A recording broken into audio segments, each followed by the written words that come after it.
UP में एक बार फिर से शहरों के नाम बदलने की कवायद शुरू हो गई है। इलाहाबाद का नाम बदलने के मामले पर मंत्री सिद्धार्थनाथ सिंह ने कहा कि प्रयागराज को मुगलों ने इलाहाबाद कर दिया था और इसको लेकर मैंने राज्यपाल को इलाहाबाद का नाम बदलने की एक राय दी है और अनुरोध किया है कि नाम बदला जाए।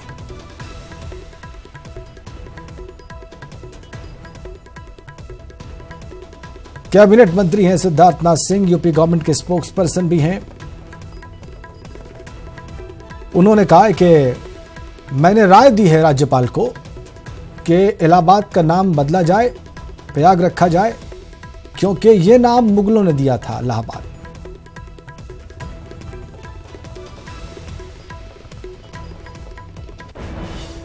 प्रयाग एक पुराना नाम है। आपने मुगल जब आए थे तो इलाहाबाद करा था, तो फिर उसका नाम अल्लाहाबाद कर दिया था। तो एक पुराना नाम है, उसकी सांस्कृतिक धरोहर है, सबकी इच्छा भी है कि प्रयाग होना चाहिए। इसलिए हम लोगों ने जन भावनाओं से जुड़ते हुए और जनप्रतिनिधि होते हुए ये सुझाव रखा है। तो सुन लिया आपने कैबिनेट मंत्री का बयान।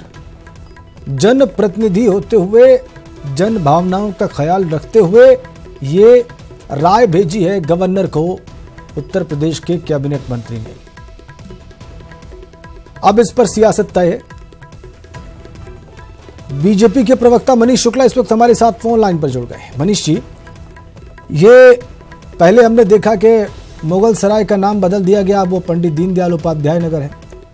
अब इलाहाबाद का नाम बदल दिया जाए, प्रयागराज रख दिया जाए।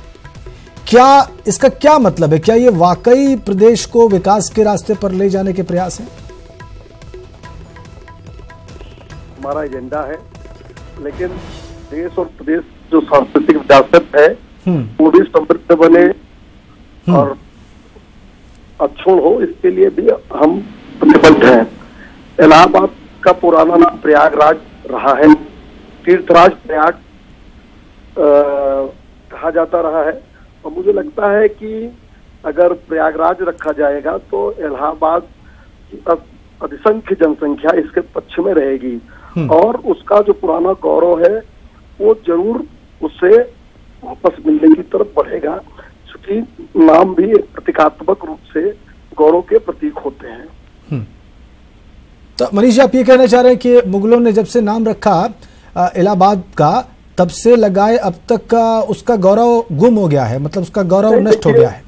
ये आप चाहे जैसे भी जो भी सवाल पूछ सकते हैं, ये आपका अधिकार है, लेकिन नहीं, आपने कहा साहब, मनीष जी अभी आपने कहा कि आप गौरव वापस लाना चाहते हैं, इसलिए मैं कह रहा हूँ। प्राचीन ग्रंथों में अगर आप देखेंगे जी, तो प्रयागराज के नाम से ही जाना जाता रहा है। वहाँ विश्व का सबसे बड़ा कुंभ लगता है, हर वर्ष लगता है, हर 6 साल पे अर्धकुंभ लगता है, कुंभ लगता है। तो मुझे लगता है कि जिन चीजों से इलाहाबाद की पहचान रही है उसमें प्रयागराज भी एक महत्वपूर्ण स्थान रखता है उस अपने नाम के नाते।